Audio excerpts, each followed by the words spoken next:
another episode of Happy Sugar Life, which manages to disturb me not just in one, not just in two, but in three separate ways.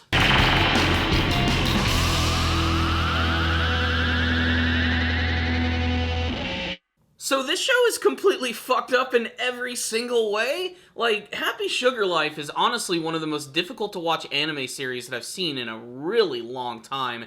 The only thing I can compare it to in terms of just watching it and being creeped out and wanting to turn it off immediately is Watamote, which is a completely different type of series, which does not involve creepy anime girls murdering people, but still, it has this, like, atmosphere about it that's just so incredibly oppressive, and this episode right here managed to up the ante by reintroducing a couple of other characters who are disturbing on completely different levels when compared to Satou. I really think that this entire series is sort of like a deep dive into the most darkest psychological elements of the human mind and how they can twist people and quite literally turn them into living monsters. But let's get to the brass tacks. This is an episode which dives into Satou's deep and disturbing obsession with Shio to the point where she keeps her locked up in her apartment. This cute little young girl who's not allowed to leave or go outside because bad things are happening, and she better not go into the pantry because it's filled with body parts. That's right, it's almost officially confirmed in this episode that yes, those cute colorful bags with the bows are actually filled with all sorts of bones and guts. Something that Satou is desperately trying to get rid of and dispose of, either by throwing in the river or having someone do her dirty work for her. Something that's one of the main parts of this episode right here. But one of the most intriguing things about this episode has got to be the inclusion of two other characters who are just as creepy as Satou, just in a very different way. So let's just sort of dive in, shall we? So the episode opens up with Satou trying to get rid of these body parts when she notices that someone is watching her. And she's a little freaked out by this, as she probably should be, and she retreats to her apartment to completely creep us out again as she hugs onto Shio. The next day at school, she's confronted by one of her teachers who seems to get a little too close to Satou, if you know what I mean. He at first seems like he has good intentions, but later on in the episode, we actually learn that her teacher is in fact a stalker who's going after Satou. There's a really intense scene where he confronts her in an alley. Yes, she just decides to walk into a dark alley, and at first I thought she was using this as just an excuse to trick this guy and potentially kill him, but that's not the way that Satou works. I think she's going to be a little more subtle than that in the way that she actually does things. But her creepy teacher is just so obsessed with being with his student to the point where, frankly, it's kind of hard to watch. It's not so much the fact that he wants to be with her, it's more the thrill of potentially being with her. He's walking that line of destroying his entire life, his career, his family, just to be with some cute girl, and he takes it to some really extreme degrees, to a point where the only reason that Satou is able to escape is because a big car alarm goes off, drawing the attention of people around the street, and he decides to make a quick retreat. What's really creepy about this guy, though, is how he can actually turn this personality on and off like a switch. Very much like Satou in many senses. He's able to control himself, calm himself, so to speak. So he decides to go back home, and Satou realizes that she simply just can't sit idly by doing this for the fear that this guy's going to end up stabbing her to death and she won't be able to be with Shio anymore. So in what might be one of the most satisfying scenes of the entire episode, we get to see this guy leaving his house for work, saying goodbye to his wife and child, and right as he's about to walk out the gate, Satou is there standing, acting all incredibly happy and wanting to just be with her sensei. She also intensifies things by unbuttoning her shirt directly in front of him, almost as if the wife is about to see and completely freak out.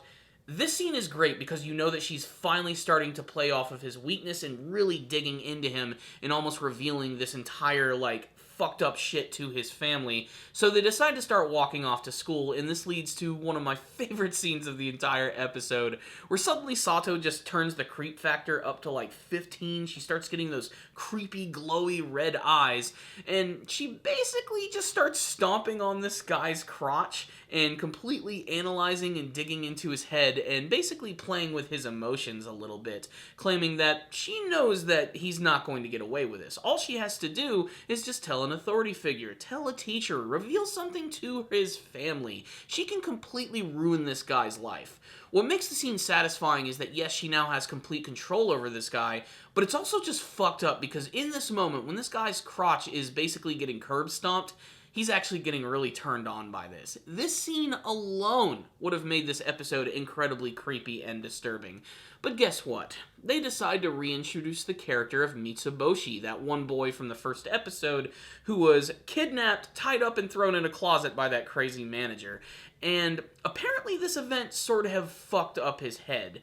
Now this is going to be the biggest debate. Was this character creepy before this event or after this event? Was this something that just completely pushed him over the edge? Because at first he just seems like the same character we saw before. Just a young, attractive male who seems to be really popular with all the ladies. The thing about Mitsuboshi, however, is that while he does like girls, he has more of a thing for the younger variety.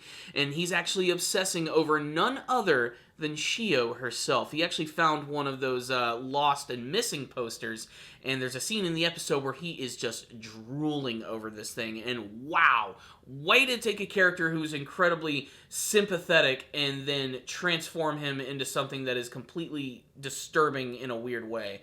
Especially because now you know they're definitely going to get this character involved with Satou and Shio, and that could only result in one thing for him. He's probably going to end up in the bags. Also, I didn't even mention, the reason that Satou actually got out of that situation with her teacher is that she said, look, I'm going to look the other way about all of this stuff, but you have got to get rid of some stuff for me. She actually ends up giving this mysterious bag of who knows what to him, and he actually decides to burn it. The implication, again, of course, is that these are body parts, as this guy can actually smell it. The episode gives us a pretty good cliffhanger where they follow up on that one boy who's going around town posting those lost and missing posters of Shio.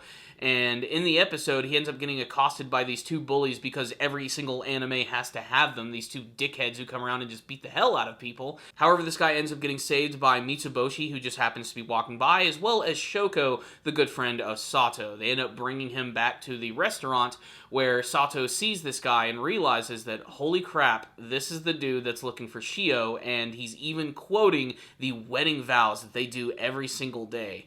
She then picks up a crowbar and gets ready to swing it directly into his face, ending this episode on one hell of a cliffhanger. So what's the rundown on this episode of Happy Sugar Life? Happy Sugar Life is anything but. It's absolutely disturbing in the biggest ways possible, and just like the very first episode, I do like that they really delve into the fact that there are a lot of really sick and messed up people in this world, and they all happen to be amongst us, and they're just hiding in plain sight.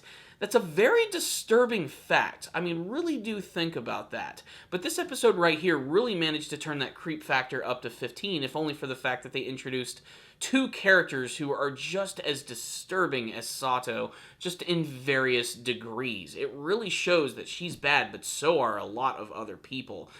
I'm not really sure what the overall message of the show is ultimately going to be, but really the biggest victim in all of this is Shio, as she's just too young to truly understand anything that is going on. And the scenes with her are definitely the only levity that you're actually going to get from this entire episode. They're the only things that, for the most part, are handled with lightheartedness, which is a really stark contrast to the other scenes of the series, which has now just gone full-on creep. I thought they were going to do kind of like the first half of the episode is kind of like your normal slice of life. The second half of the episode is just going to degrade into madness. Nah, this entire episode was just completely messed from beginning to end, man. Really, this is going to be a reactionary type of anime series. Just getting to see people react to it, I think, is going to be one of the most fun things, because it's just going to be so cringeworthy the entire time with all the really messed up shit that's actually going to happen in this show. I'm very interested to see where this is all going to be leading. I mean, they give us that scene in the first episode where they're on the burning building. Who knows? What I will say is, if you're looking for a slow burn anime series that's going to completely creep you out and has a surprisingly good mystery, then check it out. It's a Happy Sugar Life. It's fucked up. And this episode right here, honestly, I still got a lot of entertainment value by it, but I have to admit, it was a little disturbing, and it's not going to be for everyone.